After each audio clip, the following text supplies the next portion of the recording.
This is the first class. It's the first of many radio bootcamps to come, and it's basically Tonido's radio bootcamp featuring Tonido, sharing my own tips and tricks on how to edit audio for radio and podcast productions in the simplest form using Adobe Audition, especially 3.0. But participants of the class get to go home with Adobe Audition Creative Cloud portable version of 2018. So it's free money, free gifts for less money. So if you're missing out on this edition, this is the first edition. We're starting in July. We'll be having another edition in August as well. So I'm going to go straight to the workflow, keeping it as simple as can be. And for those who are participating, of course, the software will be installed on their systems. So I'll just open up Adobe Audition 3.0 on my system here, which is also being captured on the main screen that the rest of the class can see. And this is what the main interface is like, the main user interface. The workspace we're looking at right now is the edit view. That's where I have the cursor pointed to. We also have the multi-track view where we get to edit multiple portions of audio.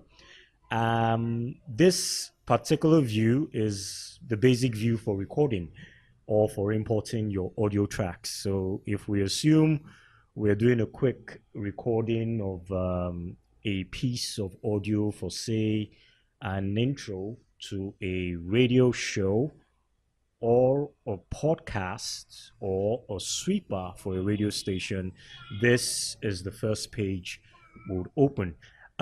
There's something I'd have to point out quickly here.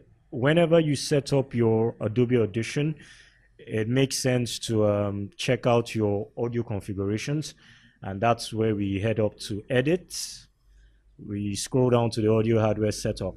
If you're recording directly into your audio system via your audio inputs, well, the indications will be right here on your audio hardware setup. You'll be able to tell from each of these features here which one is connected to your microphone and or your headphone as well. I'm actually using the Focusrite 2i2 USB interface with a Behringer microphone, so this is exactly what I'm using.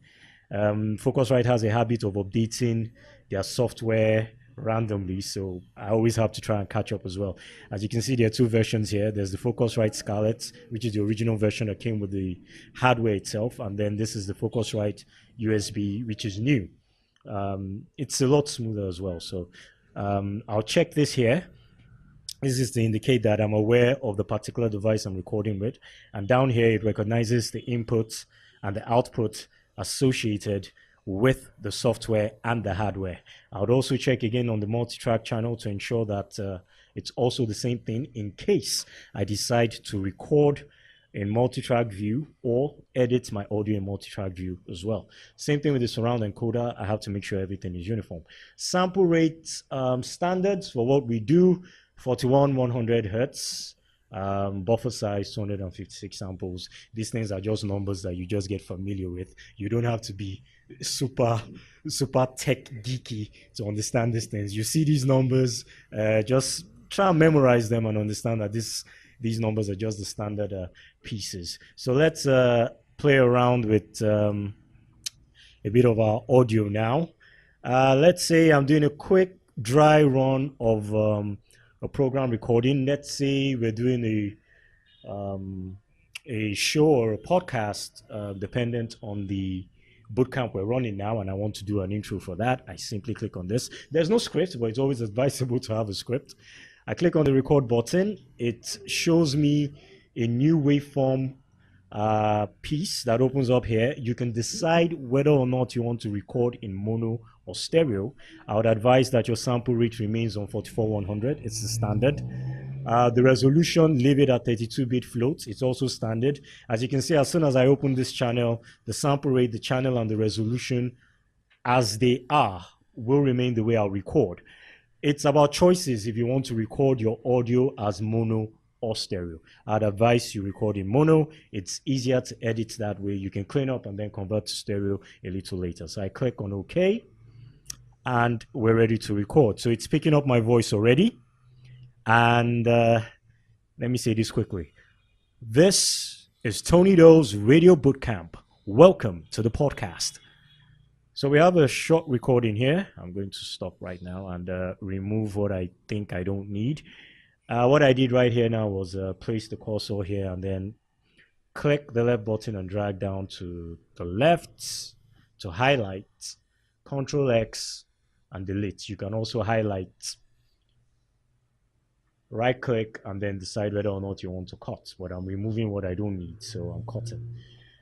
The piece of audio you're looking at appears very low in waveform, and that's how Focusrite actually does its recordings. It's very particular about noise levels and stuff. So the next bit of my workflow, we've recorded, right? This is my workflow. You record, you normalize. That's what we're going to do now. We come up to effects. I click on effects. I come down to amplitude and compression. Come down to normalize and process. I click on that. It's 100%. I do not change anything here. I leave it as is. I click on OK, and it appears a bit clearer now. Let's see if we can hear what we've done. This is Tony Doe's Radio Bootcamp. Welcome to the podcast. Now, this is Tony Doe's Radio Bootcamp. Welcome to the podcast. Now, this is a dry recording. We're actually recording in a bit of a noisy place, so there's a bit of noise in it. It's not as clear. I'm going to do a bit of cleaning up right now, and we head back again to my written workflow. We've recorded, we've normalized. We're heading to the third step, which is following the similar steps I used for normalize again. I'm going to attempt to reduce the noise. So we head up again to effects. Scroll down to restoration. Scroll right to adaptive noise reduction. With this, I intend to remove the background noise. I usually leave this as well in default form. You can also, the voice over workflow continues. We've recorded, we've normalized, and now I want to attempt to clean up the voiceover recording a bit by removing the background noise, as much background noise as I can remove. So I head up to effects again. Scroll down to Scroll down rather to restoration. Hit adaptive noise reduction. I leave it as a default. As I said, or rather, I think I was discussing this a lot earlier before we started recording, that there are lots of presets on Adobe Audition that work fine. But over time, as you begin to become more comfortable with using the software, you can begin to fine tune as much as you want. But, for quick recordings, for basic stuff, most of the presets are just fine. So I leave this as default, click on OK. You'll notice the relative difference. It's quietened a little. Let's see if there's a relative difference there. This is Tony Doe's Radio Bootcamp. Welcome to the podcast. Sounds clearer. I still go a step further. We come again to our workflow rundown. And then I still want to make it a bit clearer than it already is. I'd head up to the filter and the equalizer channel, which takes me to effects again. Down to amplitude and compression. No, I come down actually to filter and EQ. And I come down to the FFT filter process. There's something I play around with here a lot. It's already preset here waiting for me because it knows I always come here. It's called Kill the Mic Rumble. I actually discovered this when I used to record directly into the laptop from a table microphone. The quality of the microphones I used at the time were not so good. So they used to pop a lot, and then there was a lot of static noise on it. And this was able to help me reduce the noise that came from the microphone itself. So it's basically Kill the Mic Rumble. Click on OK. And there you have it. Again, usually for each of these presets, you have the options of previewing each of the effects you use. So if you choose an effect, you can actually listen to what it sounds like. This is Tony Doe's Radio Bootcamp. Welcome to the podcast. This is, before you then decide what you want to do, you can make adjustments on the graph itself to satisfy what you actually, want it to be like. But as I said, a lot of what I do, a lot of presets, just serve the purpose, and we're fine with that. So we've clicked OK. I come back again to effects. There's a particular effect for voiceover recordings. It's hidden here in the tube modeled compressor.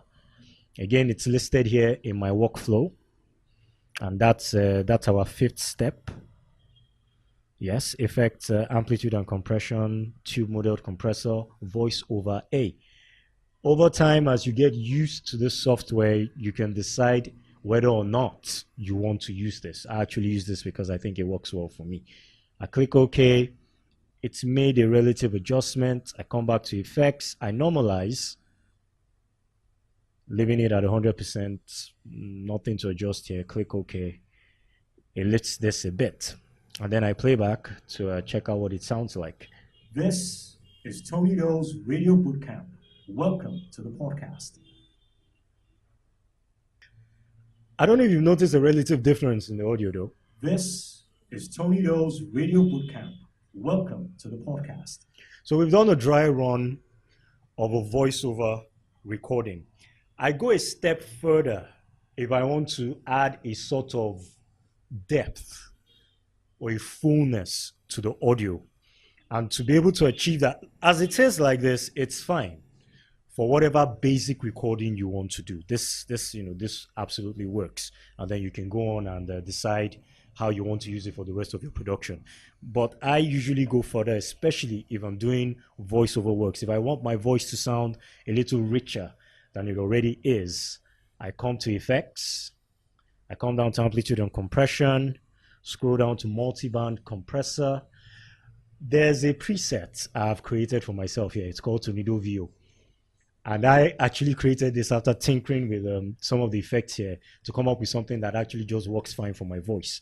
But there's a particular preset here called Broadcast, which does a sort of deepening to your voice. Now, it doesn't work every time. So, using this has to be sparingly. It has to be whether it's absolutely something you think you need or whether it suits the sort of project you're working with. Now, this usually works if you're working if you're doing voiceovers, especially, or trying to do sweepers and stuff. So click on broadcast, leave everything as is. You can pre-listen here. This is the play button, but I already know what it's going to sound like, so I click on OK.